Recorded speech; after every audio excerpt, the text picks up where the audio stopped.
um podcast para mulheres com conversas sinceras que nos interessam. Olá, Lisandra Zanuto aqui para mais um episódio do nosso Podliz. E hoje eu tenho uma convidada muito especial. É uma alegria receber aqui Júlia Mendler, com esse sobrenome muito chique, para falar sobre um assunto que eu acho que interessa muito as mulheres, né? Que é a tal da dependência emocional. Exatamente. A Júlia é uma especialista em dependência emocional e esse vai ser o papo desse episódio do Podliz. Júlia, seja muito bem-vinda, é uma alegria ter você aqui. Obrigada. Nossa, estou muito feliz de estar aqui, um estúdio lindo, esse podcast lindo. Sei que vai ser uma conversa muito proveitosa. Sim, seguramente. Eu queria começar te perguntando como é que você chegou até esse tema? Porque eu sei que você é estudante, né? Está quase se formando em psicologia. Mas o que te levou a esse tema especificamente, a dependência emocional? Então, eu passei por um relacionamento onde eu vivia dependência emocional na pele. E foi muito complicado, muito difícil. E naquela época, pouco se falava sobre dependência emocional. Foi aí que eu comecei a estudar, né, sobre dependência emocional. Foi a partir daí que, inclusive, eu me interessei por psicologia. Ah, que legal! Né? E, bom, depois de um tempo, eu pensei que poderiam existir várias pessoas que estavam na mesma situação que eu vivi. E eu decidi começar a compartilhar isso na internet. E comecei assim, gravei um vídeo, esse vídeo viralizou. E eu falei, nossa, mas tem muita gente que está nessa situação. E é uma situação, assim, apavorante, né? As pessoas sofrem muito, é muita dor, muita ansiedade que a dependência emocional acaba provocando. Foi aí que eu decidi, não, peraí, deixa eu conversar, deixa eu falar com as pessoas sobre isso. E aí comecei. Que legal! E o que você falava nesse vídeo que chamou tanto a atenção? Mulheres ou homens? Mulheres, tá? né? A maior parte, assim, do meu público são mulheres. Tá.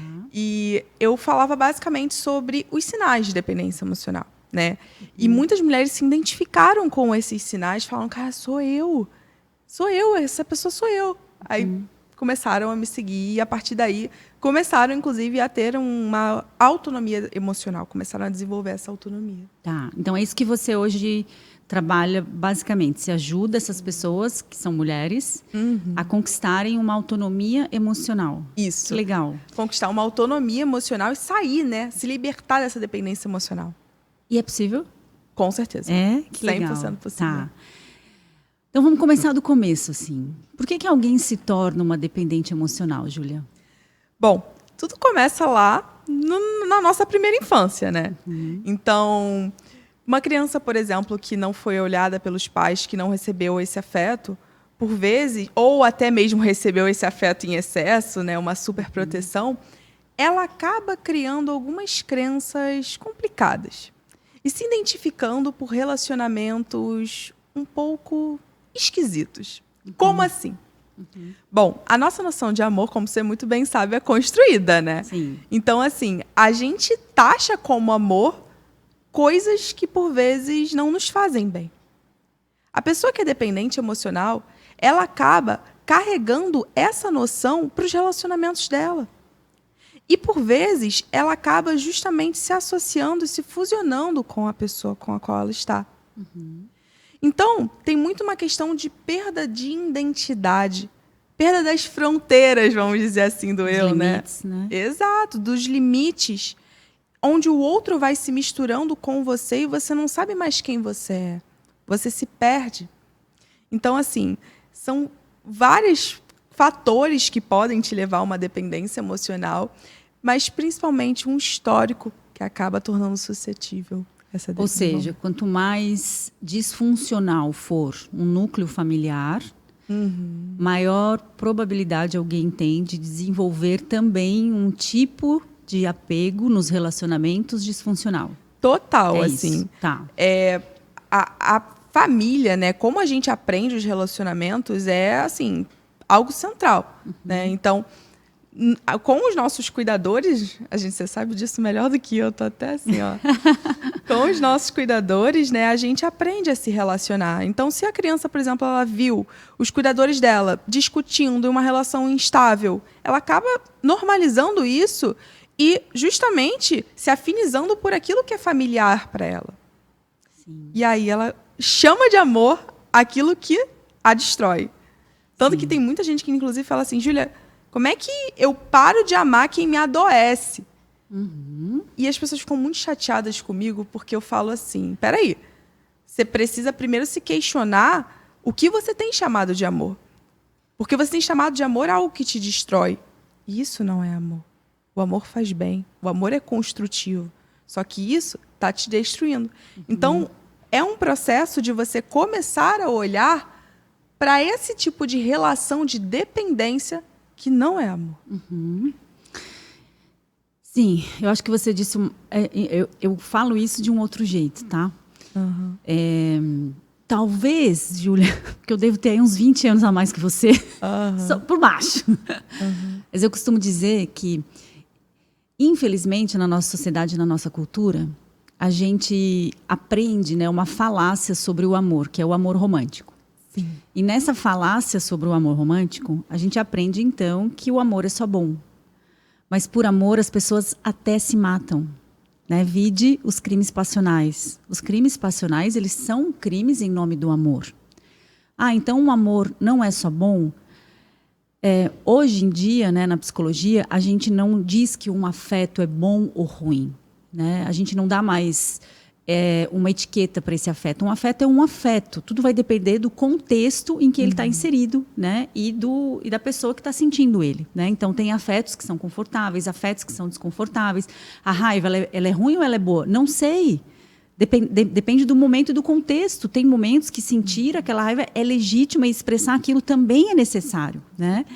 Então, para te dizer que o que acontece é que nós amamos da maneira com que nós introjetamos o amor na nossa infância, que foi exatamente o que você disse. Então, o amor é uma misturinha, né? Assim, o jeito que a Lisandra ama é diferente do jeito que a Júlia ama. Por quê? Justamente porque as experiências foram diferentes.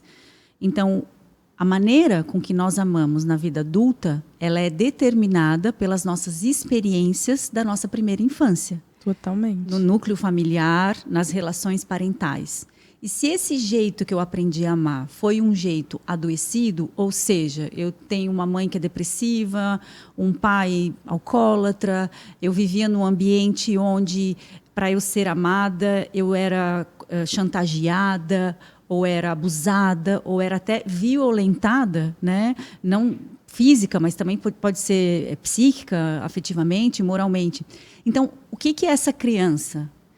Que na fase ali onde ela está se formando, né, dos primeiros 7 anos de vida, basicamente, né, de acordo com a psicanálise, é onde a gente forma a nossa personalidade e a nossa estrutura psíquica.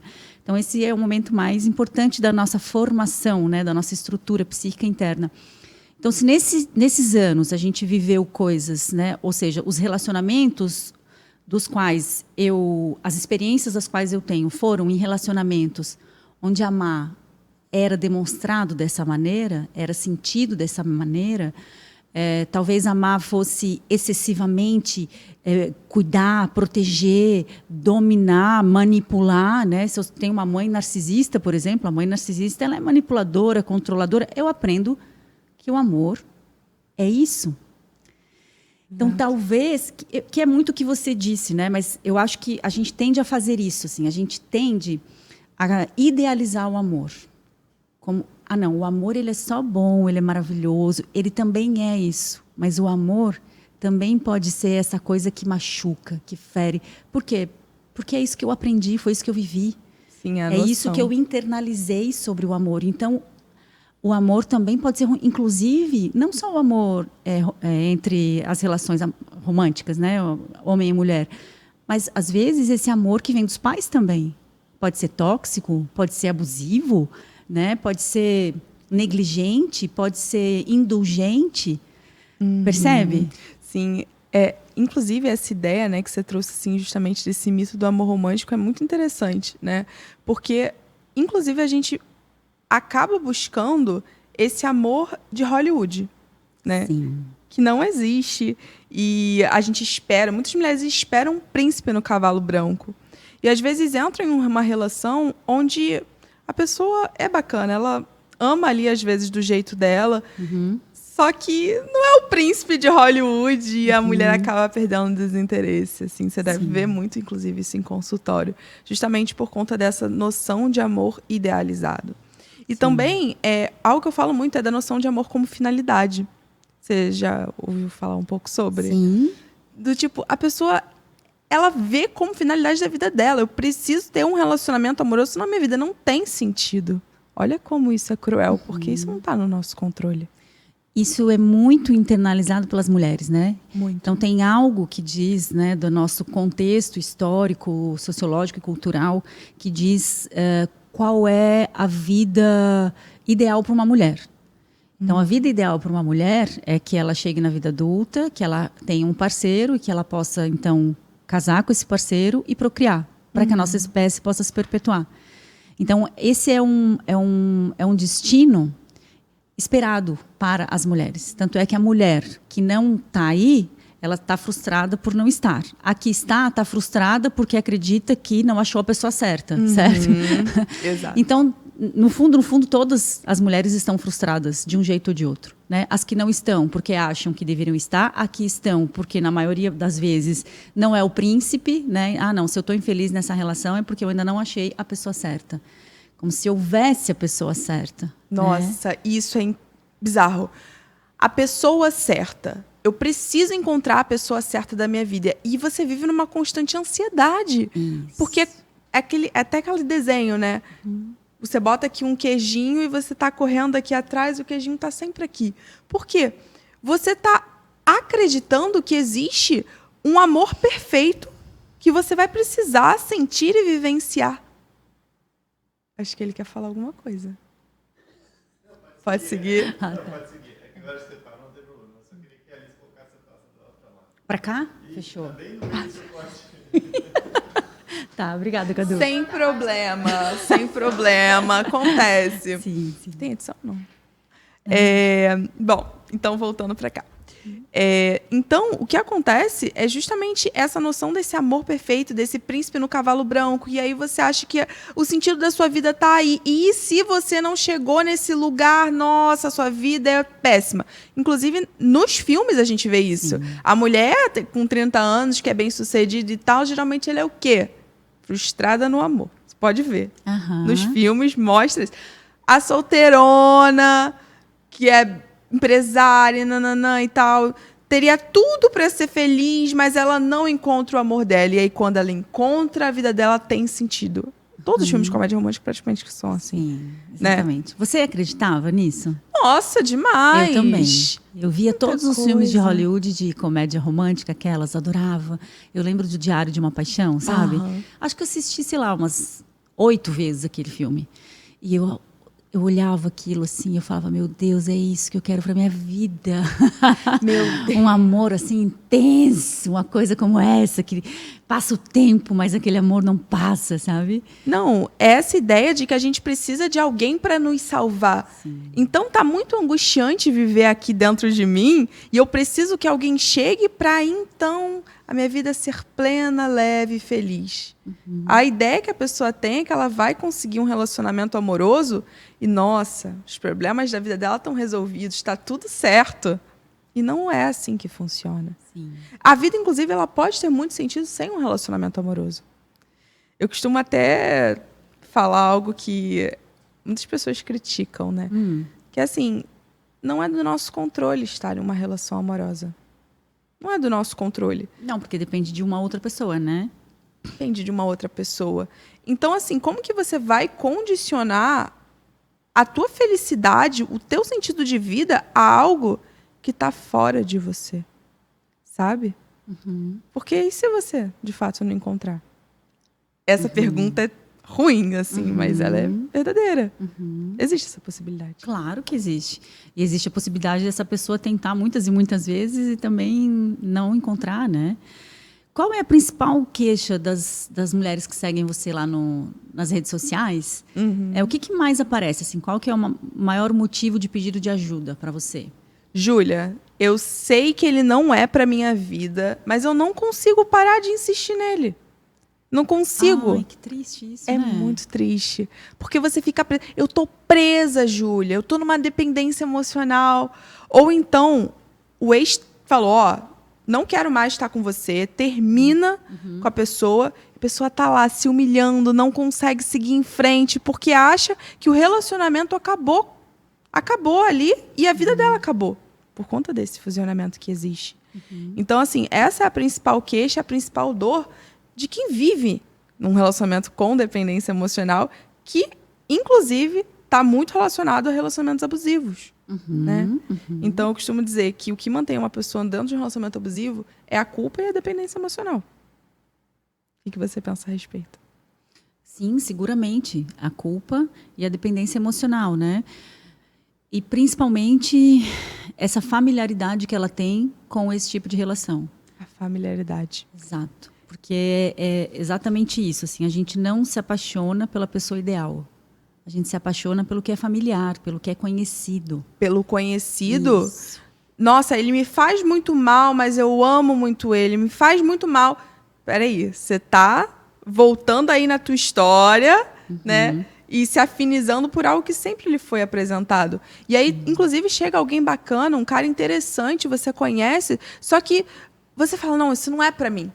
Às vezes você se depara com uma relação, uma pessoa que te propõe ali um amor mais estável, só que você estranha, porque você foi acostumada... Ela não se atrai, na verdade. Não se atrai. Você foi acostumada à instabilidade de relação. Então, é muito mais um costume com essa dinâmica.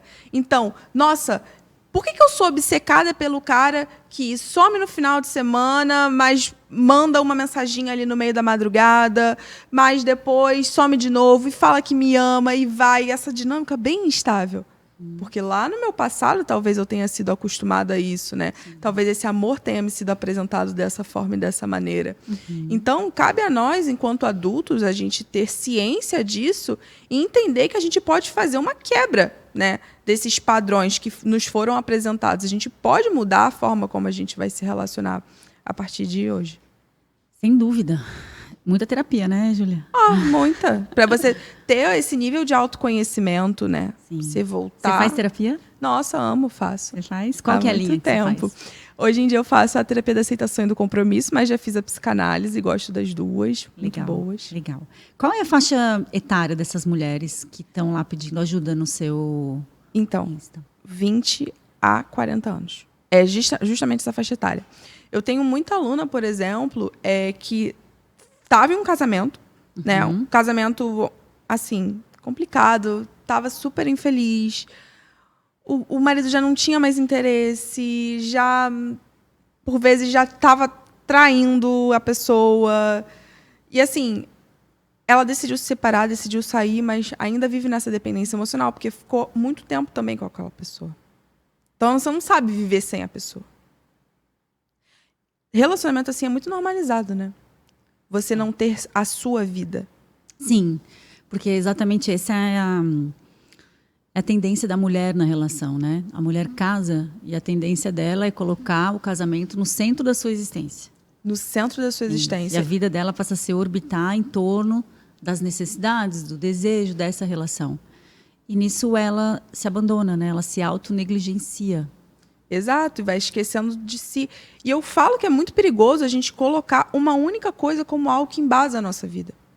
Porque essa coisa, ela pode sair. Não, na verdade, não é que ela pode, ela vai. Ela vai, perfeito. Todo relacionamento vai acabar. Ou porque o casal vai se separar, ou porque um dos dois vai morrer. Sim. Então, toda relação vai acabar. Perfeito. Então, se a gente aprendesse isso quando pequenas, ou se a gente fosse ensinadas a ter essa autonomia, talvez a gente pensasse um pouco mais. Tá, um dia essa pessoa vai morrer, ou eu vou morrer antes dela, mas enfim, alguém vai morrer. Pode ser eu, ou essa pessoa talvez queira se separar de mim. Então, o que sobra da minha vida sem essa relação? O que fica da minha vida? Quem sou eu sem essa relação? Quem sou eu? Às vezes as pessoas não sabem A responder. maior parte das pessoas nunca se fez essa pergunta. Das mulheres, principalmente, né? Porque os homens, eu acho que eles são melhores nisso. É claro que é uma questão cultural e muito né, histórica. Mas os homens, eles mantêm os vínculos lá nos relacionamentos de trabalho, ele mantém a pelada do fim de semana, ele mantém lá os amigos que eles fazem um happy hour uma vez por semana, ou até aqueles que eles jogam nos joguinhos, que eles se encontram, eles mantêm isso. Mantém. As mulheres não. Não. Isso é um ponto central, inclusive, que eu falo. Cara, você precisa ter outras coisas que façam sentido na sua vida. Então, não é porque você casou que você vai abandonar as suas amigas, por exemplo. Né? Óbvio, não tô falando que você vai ir pra balada. Não, pelo amor de Deus, gente. Mas, tipo assim, você não vai deixar de tomar o seu café com as suas amigas, de ter esse contato, poxa, dos seus sonhos, inclusive. Isso. Algo que eu vejo muito, né? A pessoa comentando assim, nossa, eles estavam juntos há tanto tempo. Quer ver exemplo? A Sandy e o namorado lá, o marido, nem sei o nome. Mas, nossa, um relacionamento de anos que acabou, um casamento de anos que acabou, como se a relação não tivesse sido válida por conta disso. Porque as pessoas, elas pensam que para uma relação ser válida, ela precisa ser eterna, mas isso é muito ilusório. Afinal, como você disse, nada é eterno. As coisas podem, sempre acabam, não é podem. Sim, toda relação acaba, né? Toda relação acaba e cabe a nós entendermos que nós estamos conosco para o nosso sempre. Sim. Né? Porque desde o momento em que a gente começa ali a respirar, né? Quando o médico dá um tapinha na nossa bunda, a gente começa ali a chorar, até o momento que a gente morre. Sim. E muitas vezes nós somos a pessoa que menos nos damos amor e afeto. Sim. Acho que ontem eu falei isso para uma paciente. Ontem não, terça. Hoje é sexta. Terça. Ela está, enfim, alguns meses se relacionando com uma pessoa, né? E nesses últimos meses que ela está se relacionando, aquilo vem fazendo muito bem a ela, né? Como se ela estivesse sendo nutrida, né? Por aquele olhar, por aquelas mensagens. E aí, de repente, essa relação é rompida e ela, então, cai numa deprê, né? E aí eu falei para ela, o que nessa relação te fazia tão bem? Todo dia receber as mensagens, ele falando, né? Se sentir desejada, se sentir especial por aquela pessoa, o olhar. Tudo isso faz com que o nosso eu, né, o nosso ego, fique robusto, se fortaleça, né, e fique nutrido. E aí, quando, então, esses olhos param de me desejar, eu... E eu falei... a pergunta que eu fiz para ela, e como você poderia se tratar dessa maneira? Interessantíssimo. Como você poderia ter esse olhar para você, esse desejo por você, pela tua vida, por aquilo que te faz sentir viva? Como seria, assim? Porque era uma relação, sei lá, de 3 meses, onde basicamente ela se apaixonou pelas conversas, apesar de eles estarem na mesma cidade. Então, é uma coisa totalmente idealizada. Então, obviamente, ela não está apaixonada por ele, mas ela está apaixonada por como ele a faz sentir. Total. Através daquelas conversas, de todo dia chamar a atenção dela, no sentido de, oi, linda, não sei o quê, como tanto, né? Tudo isso é muito bom viver isso, né? Mas a gente nunca, no primeiro momento, se apaixona pelo outro. A gente se apaixona por como o outro nos faz sentir. Claro. Né? Então, a paixão, ela sempre vem atravessada por 2 mecanismos de defesa do nosso ego. Um é a idealização, então aquele outro está super idealizado, né? E o outro é a negação. Tudo que o outro tem de ruim que eu não gosto, eu nego para preservar aquela relação idealizada. Exatamente. Então, inevitavelmente, todo mundo que um dia se apaixona vai se desiludir. Total. Mesmo que você fique nessa relação, mesmo que essa pessoa que você se apaixonou, você case com ela, em algum momento você vai se desiludir com essa pessoa, porque toda relação ela parte do princípio de um ideal que não existe. A paixão por si só, ela é idealizada. Então, à medida que essa idealização vai cedendo com a rotina, com o convívio, com a relação, a troca, então essa paixão ela vai cedendo, né? A idealização também, e você vai começar a se frustrar nas suas ilusões. Então eu sempre falo, para existir uma desilusão amorosa, é porque um dia houve uma ilusão amorosa. Exato. E quem é o único responsável por viver uma ilusão amorosa? Nós mesmos. Nós mesmos. Então, assim, é perfeita a tua fala. A gente acaba se apaixonando pelo como o outro vai fazer a gente se sentir, né? Então, quando a sua paciente estava lá conversando, ela estava se sentindo o máximo, né? Sim. Nossa, poderosa e Vista, desejada. e desejada e amada. Desejos esses que muitas vezes têm um fundo aí um tanto quanto infantil mesmo. Então, se eu não fui vista, não fui amada, agora eu tô me Exato. sentindo amada e Isso. desejada. E aí, se porventura isso acaba, é como se minha vida ficasse... Então, algo que eu sempre falo é, o que você tanto busca no outro que você não tem se dado? Qual é a falta que você está tentando preencher com o outro? Qual buraco você está tentando preencher com o outro? E o problema de você preencher, né, os teus buracos com o outro é que o outro pode... O outro pode não, agora eu aprendi com você que o outro vai sair. Sim. O outro sim, vai sair. Então, é sobre você aprender a se reconstruir por você. A paixão, por vezes, acaba sendo um pouco inevitável. Aham. E assim, é maravilhoso se apaixonar. Maravilhoso, É incrível. é incrível. O problema é o que a gente faz com a paixão, é onde a gente coloca ela, né? Exato. A gente quer a paixão para sempre. A gente quer que aquilo... A gente quer que Tem uma escritora que eu trabalho muito, que é a doutora Clarissa Pincolestese, ela diz que a gente quer, o ego quer, né? O paraíso na Terra. Né? Então, a gente quer viver tudo de bom nessa vida aqui, ou seja, nas relações. Mas a natureza humana, ela não é só boa. Não. Ela é boa e ruim. E o bom e ruim está dentro de todos nós, né? E numa relação, é impossível você viver uma relação que seja só boa, simplesmente porque nós, enquanto humanos, não somos só bons. Nós temos luz e sombra, nós somos duais, né? Então, é claro que numa relação vão ter momentos, vão ter aspectos da relação que serão muito bons e outros que vão ser muito ruins. E você vai ter que estar sempre dosando e equilibrando e vendo o quanto te custa o lado ruim daquela relação, né? Exato. E mantendo isso em equilíbrio, porque não existe uma relação que seja só boa para ninguém, Sim. né? Mas eu vou te falar assim, quando a gente passa para o relacionamento abusivo, a paixão, por vezes, ela acaba sendo perigosa, porque como você bem ressaltou, você está idealizando uma pessoa que não existe. E aí você vê isso muito nas falas de mulheres que falam, não, mas ele vai mudar. Depois de ter sido agredida por, sei lá, pela 10ª vez. Ele vai mudar. Sim. Porque ela está com a visão idealizada da paixão. E está negando... Sim. A pessoa, né, a realidade, negando o que está acontecendo.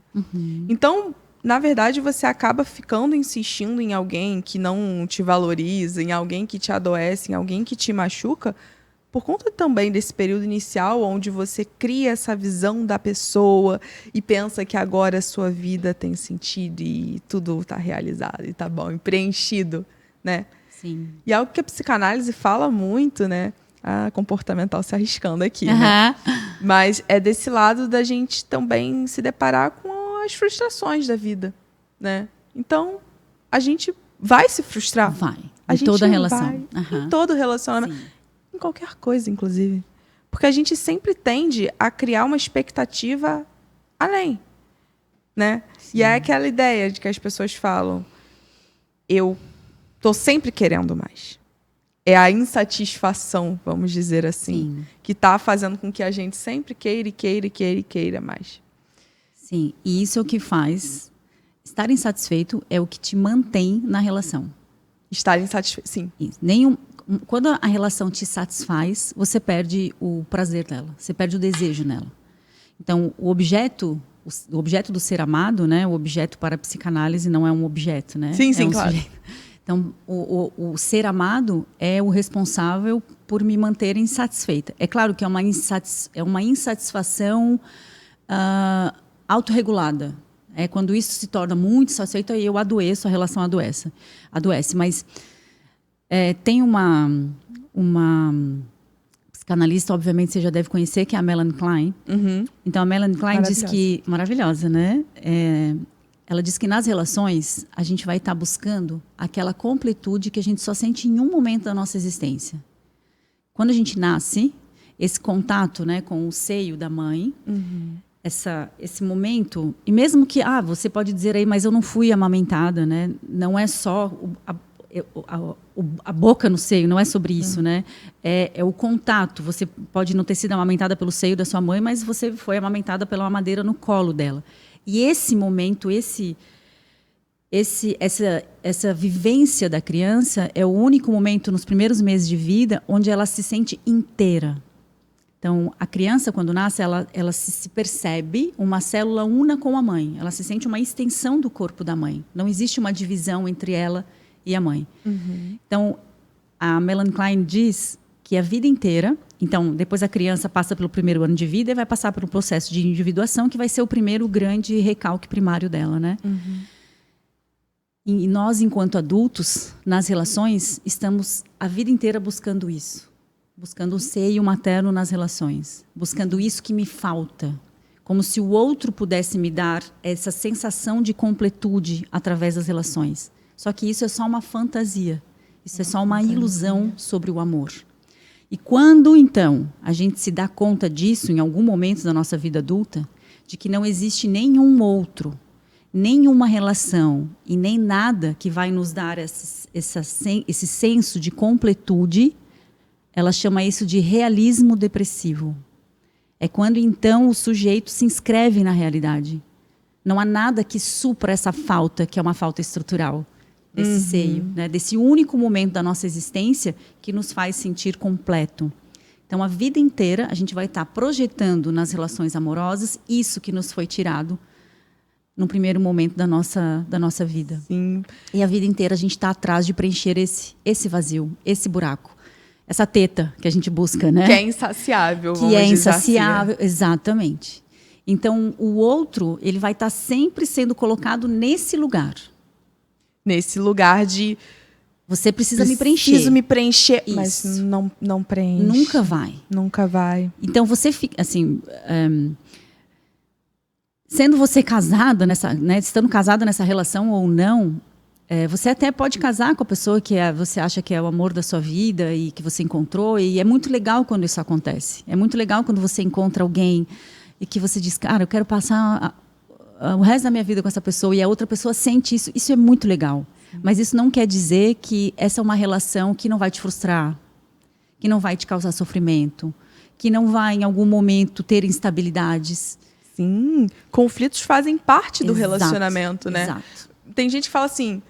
Nossa, meu relacionamento tem nenhum conflito. Aí eu falo assim, opa, tem alguém aí que está suprimindo seus desejos, né? Totalmente. Porque, assim, um relacionamento vai ter conflitos. Uhum. Na minha vida, inclusive, né, eu fugia muito de conflitos. Sempre. Nunca gostei de conflitos. Por quê? Porque eu não gostava de me impor, de colocar os meus desejos. Então, eu só ia aceitando. Uma postura bem dependente mesmo do outro, tentando fazer de tudo para que o outro não fosse embora, que é uma mera ilusão. E a partir daí, né, eu percebi que, cara, a gente vai se frustrar mesmo, a gente vai ter conflito, a gente vai dar uma brigadinha às vezes. Claro que isso é diferente de um abuso, né?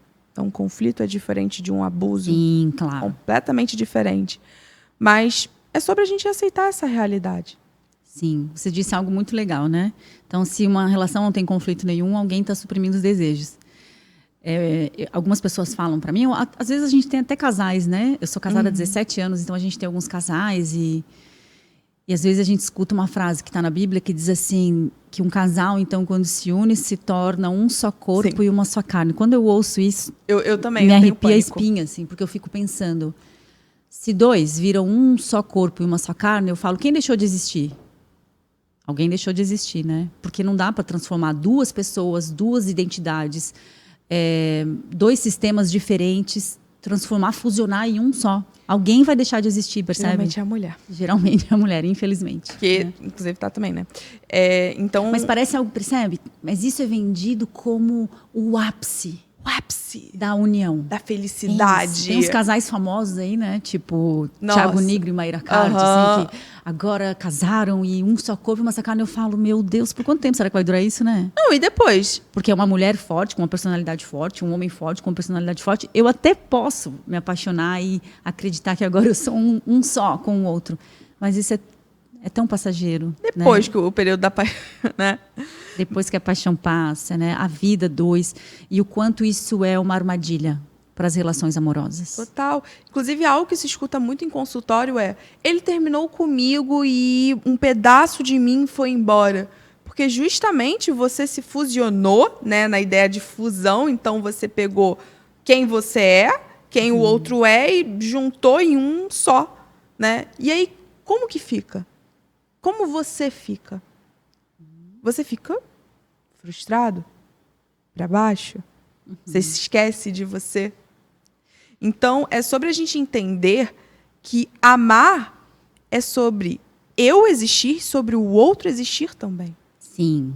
Em alguns momentos, né, a gente vai ter os nossos momentos. Eu gosto da ideia dos 3 mundos. Isso, sabe? o eu, o tu e o nós. O né? eu e o tu e o nós, que juntos nós conseguimos construir algo legal, mas ainda existe o eu. Isso, então é como se fossem 2 círculos, o eu e o tu, né? E eles se circunscrevem em uma parte, né? Então, não é o eu e o tu um sobre o outro, fazendo um círculo só, né? Circunscrevendo um ao outro. Alguém vai desaparecer. É como se fosse uma parte. Então, uma parte vai se fusionar. É natural. Que algo que tem uma vida a 2. Então, a gente precisa, enquanto casal, ter sonhos, ter planos, ter uma parte da nossa rotina, do nosso dia que a gente vive junto, que a gente planeja. Mas eu acho que a melhor pergunta que uma mulher pode se fazer numa relação é: sem essa relação, o que é meu? O que mais eu tenho? Se essa relação acabar hoje, o que sobra? O que sobra? Isso, o que resta? O que fica se essa relação acaba hoje? O que é meu? Né? O que é só meu nessa relação? O que é só meu? É o seu trabalho? É o seu desejo? É o seu sonho? O que é só seu, que não tem a ver com o outro, que você constrói, que você coloca a tua libido, a tua energia, e que você se orgulha, e que isso te realiza além dessa relação. Né? Sim, total. E sabe, Liz, o que acontece é que, por conta desse período da paixão, onde você está com uma motivação ali muito intensa para viver pelo outro, então tudo é a pessoa. Quando você está apaixonado, tudo é a pessoa. Tudo. Você olha para o negócio e te lembra a pessoa. Você acorda, você quer falar com a pessoa, você quer passar falando com a pessoa o tempo todo, o dia inteiro. Só que o problema é que se você sempre direciona o seu olhar para o outro, que tempo que existe para a sua vida? Que tempo que existe para você, por exemplo, alavancar a tua carreira, para você sair com os teus amigos, para você visitar a tua família? Você vai esquecendo dessas outras dimensões, e quando você, de repente, depois de 1 ano nesse relacionamento, se depara com a tua vida é sobre o outro, não mais sobre você. Sim. Porque você se abandonou e esqueceu de si. Sim. Tá aos pedaços, vamos dizer assim. Isso é tão comum, né? Isso é muito comum, extremamente comum. Sabe o que aconteceu esses dias? Uma amiga minha, ela... Tipo assim, né? Agora, já que você é bem mais velha do que eu, apesar de não parecer nada, não, você imagina. tem que passar o elixir da juventude aqui. Hoje em dia tem muito uma febre assim. Preciso, né, ter contatinhos. Tô solteira, não tenho ninguém, não tô conversando com ninguém e tal. Será que tem algum problema comigo? Porque eu preciso ter vários contatinhos. E às vezes você está mantendo aquelas pessoas ali só para você sentir que tem alguém ali com você. E você ainda faz uma classificação. Olha que interessante. Não, esse aqui é o que eu quero. Mas se der errado com esse aqui, eu vou para esse aqui. Mas se der errado com esse aqui, eu tenho esse outro aqui de reserva. São vários. E aí eu falo assim, cara... Uma amiga que estava assim. Eu falei, cara, meu Deus do céu, olha para tua vida aqui. Tá tudo bagunçado. Olha o teu trabalho, como é que tá. Meu Deus, você precisa sair da casa dos seus pais, cara. Peraí, rapidinho. Para de usar o seu tempo para o outro. Começa a resolver os problemas da tua vida. Porque, na verdade, nenhuma daquelas relações era uma relação, inclusive, que ela se interessava profundamente. Era só para dizer que ela tinha alguém. Algo para dizer que tem alguém. Sim. O medo, talvez, de ficar só, né? O medo de ficar sozinha. Sim. E eu não culpo. Nem um pouco. Sabe por quê? Porque a sociedade acaba condenando mesmo. Sim. O quanto as mulheres solteiras são mal vistas, né? Mal vistas, assim, pela sociedade. Nossa, mas não vai casar? Vai ficar pra titia? Não vai ter filho? Nossa, que vida triste. Sim. Ou então as pessoas pensam, nossa, deve ter alguma coisa de muito errado com aquela ali, hein? Porque, olha, 30 anos ainda tá solteira. Sei lá. 30 anos. Olha, isso, inclusive, era o meu drama de criança. 30 anos eu tenho que estar com a vida resolvida. 30 anos eu tenho que estar, no ápice da minha carreira, eu tenho que estar casada já, tendo um filho, porque 30 anos é a idade de ter filho. Cara, olha isso. Você está querendo ditar a sua vida como se ela fosse uma linha reta, mas a vida não é uma linha reta. A vida tem várias surpresas, nem um pouco, né? Não, como se você fosse chegar e ali tá a felicidade no final da linha, quando você conquista isso tudo. E eu digo, não, a felicidade está no aqui, no agora, está no presente, está em você viver. Está em você, por exemplo, sei lá, tá brincando com o teu cachorrinho e ele fazer uma palhaçada e você ficar, ai, que bonitinho. Né? Então, é justamente sobre você ir se desprendendo desses conceitos que foram internalizados, né, por todo um contexto social e familiar em que você foi inserido e começar justamente a trabalhar o que faz sentido na sua vida, o que faz sentido para você. Muito bom. Júlia, quais são as principais características de uma relação abusiva, assim? Olha, Liz, lembra que você falou assim, a gente se apaixona pelo como o outro nos faz sentir. E aí eu trago de novo a forma como o outro te faz sentir. Porque em um relacionamento abusivo, cara, observa como você se sente com essa pessoa.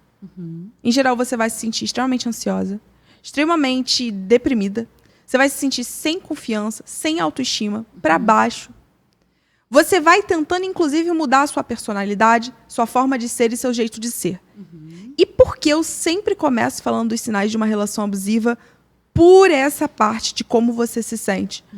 Porque aquelas clássicas, nossa, aqui, ó, ele abusa de você nisso, nisso, nisso. Cara, a pessoa, por vezes, não consegue ver o abuso, mas como ela se sente, ela não consegue negar. Então, veja Muito como bom você isso. se sente. Muito bom. Às vezes ela nega o comportamento para poder proteger o ideal da relação, mas o afeto ela não consegue negar. Não consegue. Porque o afeto não é uma coisa que você consegue controlar, né? O sentir. Não então, é. é uma reação, ele é uma reação fisiológica. Muito bom. É a relação que transforma a pessoa dependente emocional ou ela já é uma dependente emocional e a relação só potencializa esses sintomas? Não, assim, pode ser também um relacionamento, né? Então, existem pessoas, por exemplo, que nunca viveram uma dependência emocional dentro de um relacionamento. Às vezes nem estavam em um relacionamento, nunca tiveram. Tá. Mas, justamente, claro que elas têm todas aquelas predisposições anteriores que a gente já conversou, né? Sim. Mas por você justamente abandonar toda a tua vida, abandonar teus amigos, tua família, tudo na sua vida, somado quando a gente fala de um contexto de relacionamento abusivo, onde você está sempre duvidando de quem você é, onde você está sempre tendo a sua autoestima ali colocada em xeque, a sua autoconfiança colocada em xeque, cara, isso é o combo perfeito para dependência emocional, né? Mas assim, grande parte dos casos, a pessoa já traz um históricozinho de relações dependentes. Né? Exato, porque o dependente emocional, na verdade, ele não... Olha que loucura, mas é verdade. Não é que você não consegue sair desse relacionamento, é que você não consegue sair do status de estar em um relacionamento. Tanto que a maior preocupação do dependente emocional quando o ex termina, quando a pessoa termina com ela, é: meu Deus, e se eu não encontrar ninguém? Porque eu não posso ficar sozinha. Uau! Então não é que você ama o Triste, outro. Né? Pois é. Não é que você ama o outro.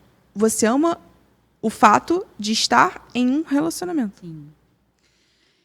Eu acredito que, em algum nível, nós todos somos dependentes emocionais nas relações, né? Então, a gente é dependente emocional dos nossos pais, ou seja, a gente conta com o amor e com o afeto deles, das nossas amigas, dos nossos filhos. Então, existe um nível, numa relação, sei lá, eu estou casada há 17 anos. É claro que se eu vejo hoje meu marido triste ou se algo acontece com ele, isso vai me afetar. Claro. Né?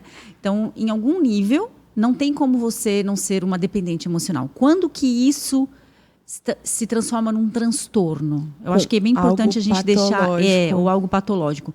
Porque é importante a gente falar sobre isso, né? Que, em algum nível, todo mundo é dependente. Mas quando que isso se torna um transtorno para a vida da pessoa, né? Uma patologia? Inclusive, antes de responder essa pergunta, vou falar sobre essa questão da gente ser, né, em algum nível dependente emocional, né? sempre que alguém me pergunta assim, Júlia, mas então a gente vai viver sozinho? Eu falo, não, você não vai viver sozinho. O ser humano não consegue viver sozinho. Ser humano, somos seres sociais. Somos seres sociais. A gente não precisa necessariamente de uma relação amorosa, mas a gente precisa de relações sociais, né? E outro ponto interessante que você trouxe é a questão da dependência emocional, inclusive tem um fundo infantil, né? Então, lá na nossa relação primária, a gente depende emocionalmente dos nossos pais. Totalmente. Só que hoje, como adultos, a gente ainda se enxerga como aquela criança ferida ali que era muito dependente, né, dos pais. Ou seja, ainda tem um adulto bem regredido nesse aspecto ainda relacional. Tem. É um fundo muito infantil. Você vai ver as dores. Meu Deus, se eu ficar sozinho. Quem tem medo disso é geralmente a criança, né? Ai, cadê minha mãe? Cadê? Não é? Sim. Mas assim, quando passa a virar de fato algo patológico. Quando, por exemplo, uma relação está te fazendo muito mal, mas você não consegue renunciar a esse vínculo. Você não consegue sair de jeito nenhum. Então é a clássica. Ele me faz mal, mas eu permaneço aqui. Ele me destrói, mas eu permaneço aqui. É a dependência emocional que eu vejo assim, que é o nível mais patológico possível. E outra coisa, apesar de você ter ali uma certa dependência emocional, você ainda existe. Você ainda existe, né? Vamos dizer assim. Quando não é algo patológico, você não deixa de existir. Mas quando é algo patológico, você já deixa de existir. Esquece da tua identidade, esquece de quem você é. Percebe? Você não vê mais valor em si, né? Você não vê mais valor em você. Então, assim, é aí que você precisa se atentar, né? Então, por exemplo, você vê teu marido triste, você ficar triste, isso inclusive diz a respeito da empatia que você tenha. Né? Isso é bonito. Imagina, seu marido tá triste, você tá lá, maneirão, né? hein? Não Sim, dá, claro. né? E só que é importante, de fato, a gente fazer essa diferenciação. Sim. Como eu uso esse termo muito para mulheres que estão em uma condição de uma relação abusiva e tal, né? Eu abordo a dependência emocional dessa forma patológica, sempre. Mas existe esse lado. Por acaso você já viu um TED Talks de uma modelo chamada... Sabe o TED Talks, aquelas palestras? Sim. Tem um TED Talks de uma modelo chamada, se não me engano, Jéssica Arones, tá? Já vi. Já viu? Aham. Eu vi uns anos atrás, super indico depois quem estiver assistindo essa palestra, esse podcast, se interessar por assistir, é lá no TED Talks, Jéssica Arones. Se você botar no Google, você vai achar. Eu nunca vou esquecer o quanto eu fiquei impactada com o relato da história da relação dela, né? Então, ela foi casada, ou viveu junto, né, com um modelo. Então, eles eram super bonitos, lindos os dois. Ele também era um modelo internacional. Se conheceram, modelando, se apaixonaram e começaram a namorar. E nessa palestra do TED, ela vai contando a história e passando por todas as fases de uma relação abusiva. Então, a primeira fase é, obviamente, a sedução, né? Então, ele faz um espelhamento e ele obviamente, entende, né?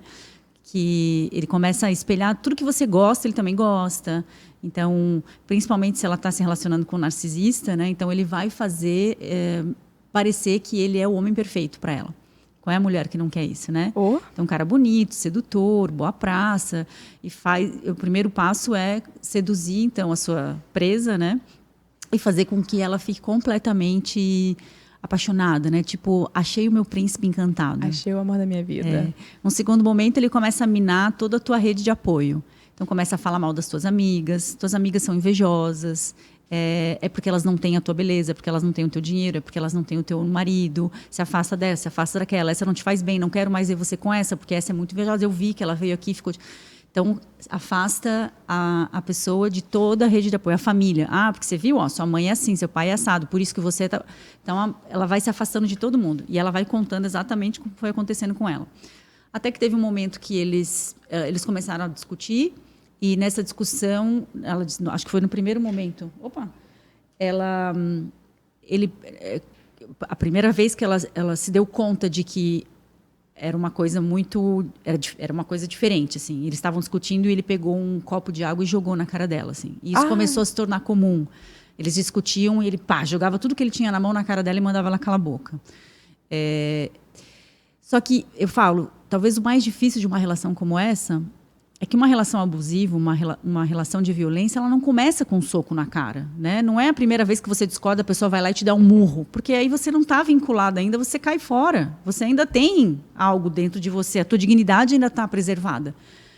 Mas acontece que até chegar nesse momento, você já não tem mais uma dignidade, você já não tem mais uma estrutura egóica que te permaneça se defender, sabe? Que te permita te defender daquilo. Então, você começa a acreditar que o outro está agindo o outro é tão perfeito. E se ele está agindo daquele jeito, é porque você está errada. É porque você está provocando. E assim, ele foi construindo essa narrativa com ela. Até que chegou um momento... que ele chegava de madrugada em casa e ele mandava ela limpar a casa de madrugada, ela tinha que fazer faxina, ou eles brigavam e ele mandava ela sair de casa. Como ela tinha vergonha de ir para a casa dos pais, da família, ela tinha medo, né, de eles descobrirem o que ela vivia, porque a culpa era dela, não era dele. Ela ia dormir no carro, aí no outro dia de manhã ela voltava implorando para voltar, para entrar dentro de casa. E ela conta, assim, detalhes dessa narrativa. Mas o mais surpreendente para mim foi o que e como ela saiu dessa relação. Você lembra disso? Cara, sabe o que é interessante? Eu vi esse TED Talks há muitos anos. Muitos anos. Eu era tipo assim, novinha. 5, 6 anos atrás. Sério? Tava na escola. Então, eu vou contar o final, porque você acha que você vai lembrar. Eu não me lembro. Chegou, assim, ela vai relatando, né, episódios e mais episódios. Chega um momento que ele faz ela rastejar no chão. Eu lembro disso. Ele começa a jogar as coisas no chão e faz ela lamber, faz ela rastejar, pedir perdão para ele. E ela começa a perceber que ela, de algum jeito, ela está muito adoecida. Até que ela resolve ir numa psiquiatra, mas porque ela estava se sentindo muito deprimida. Não porque ela queria pedir ajuda para aquela relação. E quando ela vai nessa psiquiatra, talvez eu possa dar algum dado deformado aqui, porque também já faz muitos anos que eu assisti, tá? Mas eu lembro dessa história, foi assim que eu registrei. Ela vai nessa psiquiatra e quando ela chega lá, a psiquiatra diz, Jéssica, não existe a menor possibilidade de eu deixar você sair desse consultório sem comunicar aos teus pais que você está vivendo, porque a tua vida está em risco. Ele vai te matar. Ela disse, não, imagina, você está louca. Meus pais não podem saber, porque eles vão me obrigar a sair de lá. Eu não quero, eu só vim aqui pedir ajuda porque eu estou achando que eu estou deprimida, tal. E ela disse, eticamente, né, ou seja, o meu protocolo ético, se eu recebo um paciente que está em risco de vida, né, se a gente recebe um paciente que está, o nosso protocolo ético é chamar uma pessoa que seja responsável ou ir até a delegacia, chamar a polícia, fazer um boletim de ocorrência. E foi o que ela fez. Ela disse, você escolhe. Você só vai sair daqui ou com os teus pais ou com a polícia. E aí eu sei que eles chamam, a médica chama os pais, colocam eles a par de tudo. Aí eu não lembro se eles chamam um delegado para fazer um boletim de ocorrência ou se é o advogado da família. Todos os dois, tanto ele quanto ela, eram de famílias classe média alta de São Paulo. Todos os dois. A gente acha que esse tipo de coisa só acontece com gente que não tem berço. Sofrimento, né? Não tem faixa etária. Exatamente.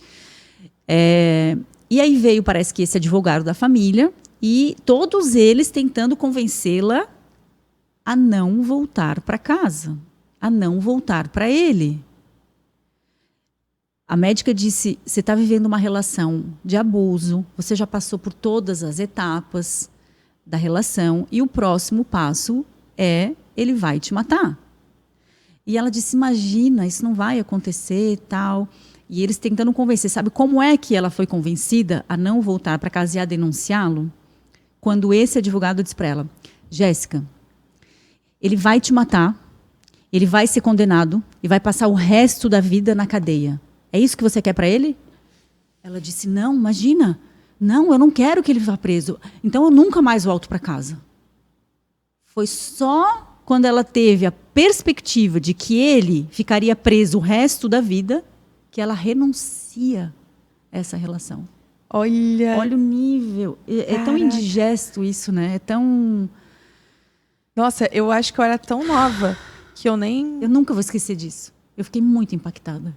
Meu Deus, muito impactada. É chocante mesmo. É muito chocante. Do quanto nós podemos adoecer numa relação. Ela se esqueceu. Ela esqueceu dela, ela esqueceu que ela existia. Ela passou a ser o outro, né? Então, não importa se ela morreu. Importa se o outro está sofrendo. Sim. Né? Então, é um nível extremíssimo. Sim. A pessoa não se dá nem conta de como ela se sente nessa fase aí, né? Sim. Mas graças a Deus... Sim, que bom que ela encontrou uma psiquiatra, bom que ela encontrou uma séria, psiquiatra. que pôde tirá-la desse lugar. E eu acho muito perigoso, né? Pessoas que têm uma fala assim, não, mas insiste, continua. Mas tem pessoas que falam isso? Tem pessoas. Casamento, tá morando junto, é casamento para sempre, tem que continuar. É complicado. Sim. Já briguei com algumas pessoas por causa disso. Não briguei, né? Mas, assim, coloquei meu posicionamento. Realmente é muito, muito complicado. Tem algumas religiões, inclusive, que defendem, né?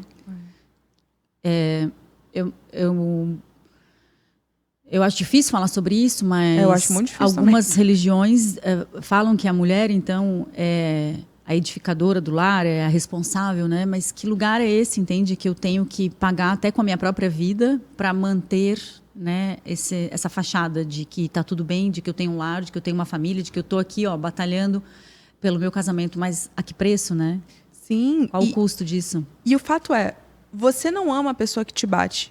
Você ama a idealização da pessoa que você tem.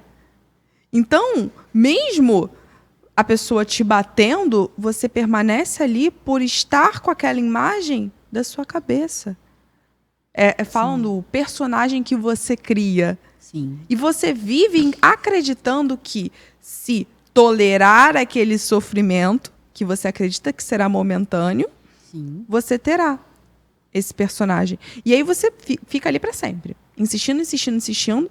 A pessoa pinta e borda com você, te coloca para baixo, só que você continua por justamente acreditar que um dia ela vai mudar. O que mais mantém a pessoa dentro de um relacionamento abusivo é a crença de que o outro vai mudar. Não, ele vai mudar, ele vai fazer diferente.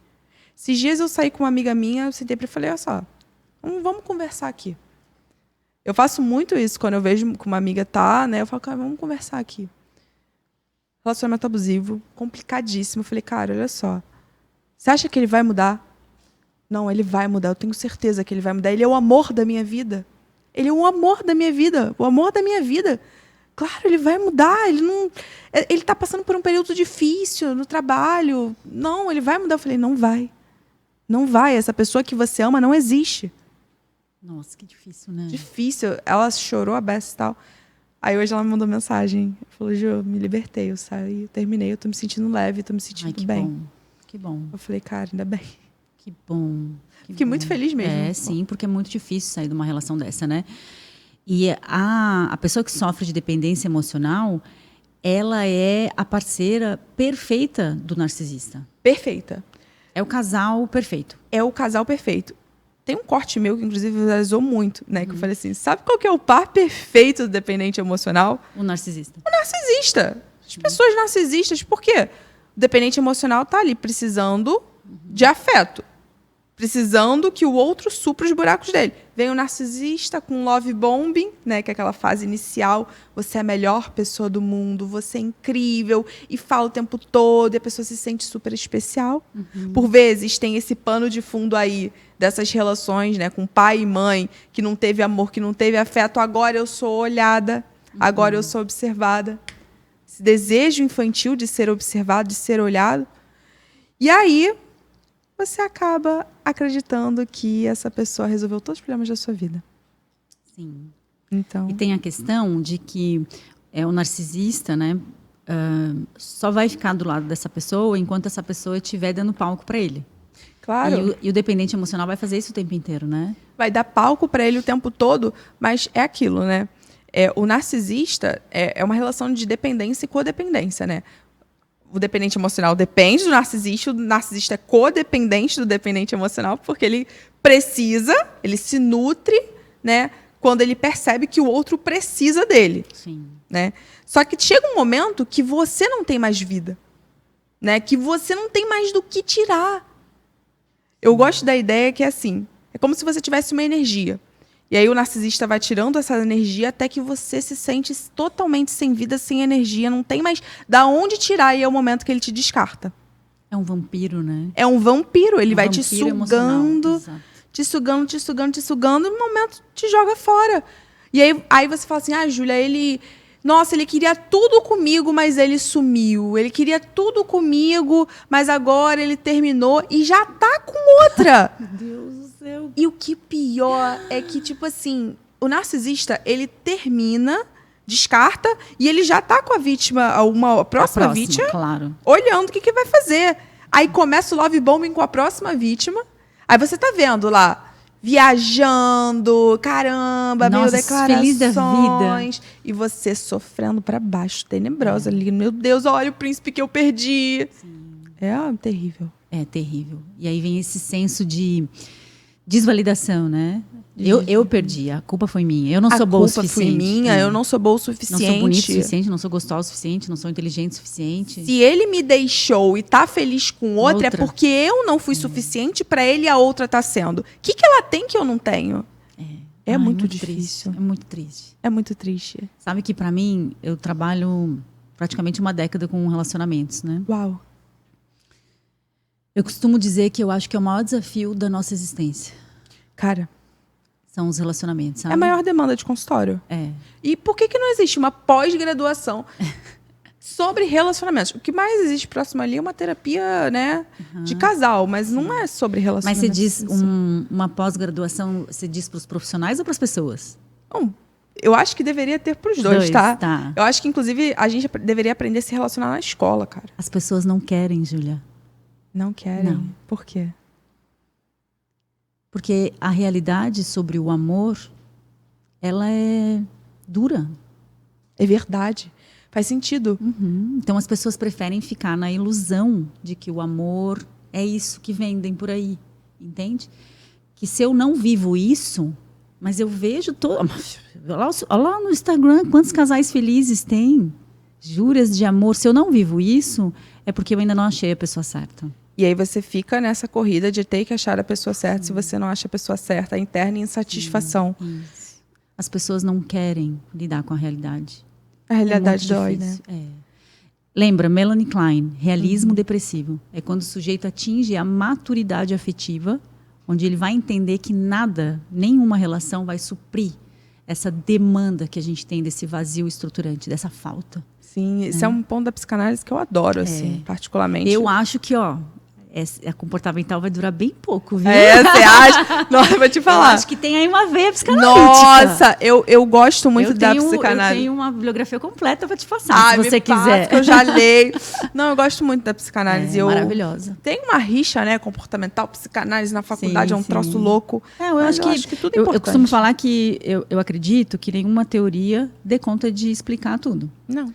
Então, eu acho que a TCC cabe muito bem para algumas pessoas, em alguns transtornos, com alguns sintomas, assim como a psicanálise cai muito bem para outros transtornos, outras pessoas. Né? A gente tem que achar aquilo que nos ajuda. Inclusive, assim, questão de relacionamento, eu sempre falo, cara, a psicanálise é muito boa para relacionamento.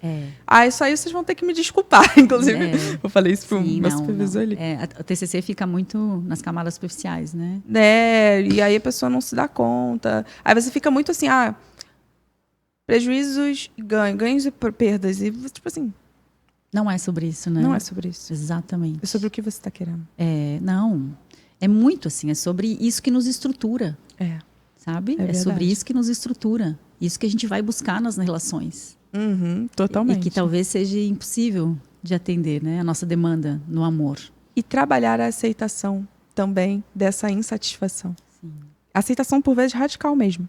É algo fundamental para a gente ter uma vida mais feliz mesmo. Tem um filósofo contemporâneo, ele chama Alan de Botton. Não conheço. Ele é maravilhoso. Ele é um dos fundadores do School of Life. Você já ouviu falar? É da Inglaterra. Não. E aí ele tem um livro que chama assim, Por que você vai casar com a pessoa errada? Uau. É fantástico esse livro. E ele diz exatamente isso. A gente não casa com a pessoa certa, né? A gente casa com a pessoa... a gente não casa com a pessoa ideal, a gente casa com o que nos é familiar. E nesse familiar, sempre vão ter coisas boas e coisas ruins. E ninguém casa... É que é difícil falar isso. A gente acha que a gente está casando para ser feliz, né? Mas, na verdade, tem uma outra psicóloga americana que ela diz que quando 2 adultos entram na igreja, ela vê um de 3 e um de 5 entrando na igreja. Na verdade, 2 crianças entrando. Porque o que a gente vai levar para essas relações amorosas? todos os nossos fantasmas da infância. E é ali que a gente vai tentar resolver. É na relação amorosa que a gente vai ser confrontado pelos nossos piores fantasmas. É verdade? O medo de ser deixada. Então, é muito difícil mesmo. Por isso que ele fala que a gente vai casar com uma pessoa errada, entende? Sim. No sentido de, a pessoa que você vai casar vai te fazer sofrer. Vai Claro. te trazer sofrimento. Os dois. Entende? Porque o casamento não é isso que a gente espera que seja, né? Uhum. O casamento é isso. São duas pessoas que viveram coisas diferentes, experiências de vidas distintas, que internalizaram um amor da maneira que foi possível, de acordo com o que eles viveram na infância, e agora vão para a vida adulta resolver aquilo que não foi resolvido aqui na relação amorosa. Total. Então, se eu tive uma mãe que não me amou, talvez eu vá buscar e ser super demandante da minha mulher, porque eu quero a atenção dela, porque a minha mãe trabalhava muito e não me dava atenção. Se eu tenho um pai que me abandonou, eu vou para uma relação e eu projeto no meu parceiro a figura paterna. Então, quero não só o marido, mas quero também ser paternada por esse marido, né? Que ele me cuide como uma filha.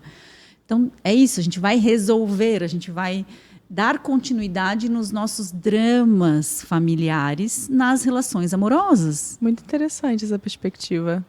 Para a psicanálise, se trata disso. Não, e faz muito sentido. Então, percebe por que a gente vai casar com alguém que vai nos fazer sofrer? Porque é disso que se trata, né?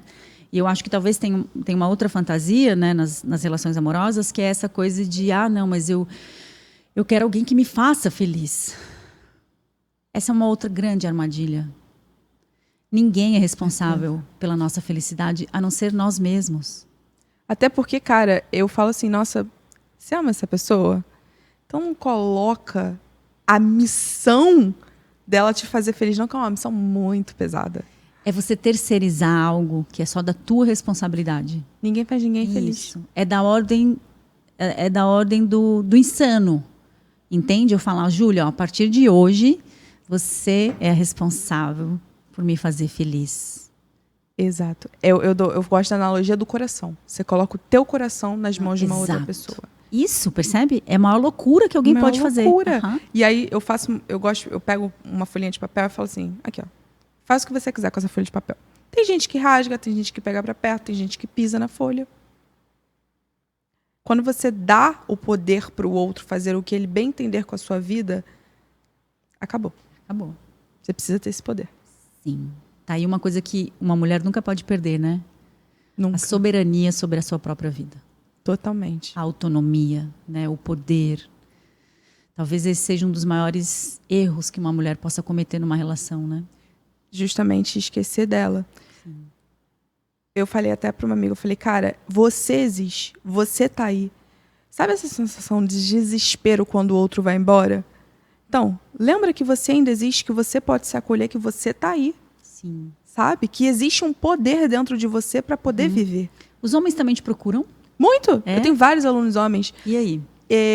Inclusive, é muito interessante porque homem também sofre por conta de relacionamento. Muito. Muito. E também se torna, às vezes, dependente emocional. Sim. Também passa com mulheres narcisistas. Também passa por essa dor. Sim. Né?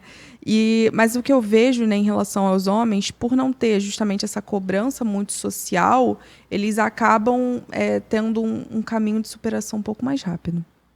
Não, Entendi. assim, isso é uma observação minha mesmo. Uhum. Nada científico, da minha cabeça. Uhum. Sim, mas você está certa na tua observação, na tua percepção.